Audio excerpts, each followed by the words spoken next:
Good morning mga memshies! Nagluluto tayo ng beef tapa.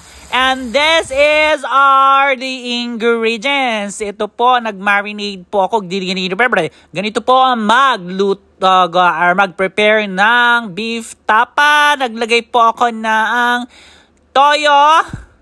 Ayan, ng vinegar or suka. Hindi ko alam yung sukat, yung sinukat, yung ginamit kong panukat dyan. Hindi ko alam kung ano yan. Basta tansya, miss tansya lang PKS honors. So, naglagay din po ako na ang asukal. And then, naglagay din ako ng pamintang durog. Pamintang durog po yan. Wala pong ayun dyan, Chares. Tapos, pagkatapos po ng pamintang durog, nilagyan ko rin po siya ng asin. Pink salt po yan, Himalayan salt. Pero okay lang ko, may mga ordinary salt lang po ang gagamitin. And then, crushed garlic or bawang.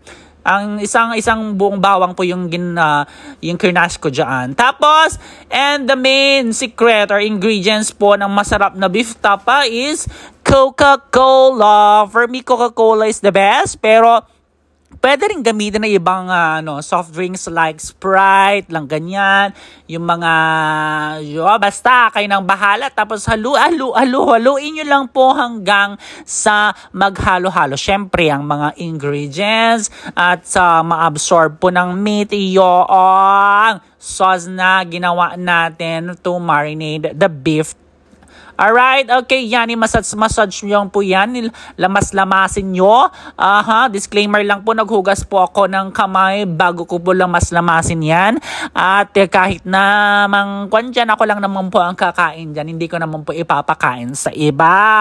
Okay, so ayan na nga, so lamas-lamasin lang po yan ng mabuti hanggang sa okay na ang lahat, magsama-sama na ang lahat, pati ang relasyon nyo, isama nyo na rin. Chares. Tapos, ayan na nga pa. Actually, kailangan po yung i-store muna sa refrigerator for about 24 hours or magdamag.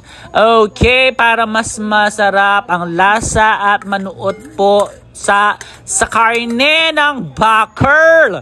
Okay, so ayan na nga. So, ilalagay ko yan, i-store ko muna yan sa refrigerator for overnight or 24 hours. Ayan. So, isisil nyo lang po yan sa container. And then, ilagay nyo na po siya sa refrigerator. So, after a day, pwede nyo na po siyang lutuin like this. Charing! Okay, yan na po yung tapa. So, ang sarap-sarap niya, okay? So, ayan, subukan nyo pong gawin at itry nyo pong lagyan po na ang Coke ang nyong beef tapa. Alright, masarap po siya sa breakfast. Masarap rin po siya sa lunch, sa dinner. Bye!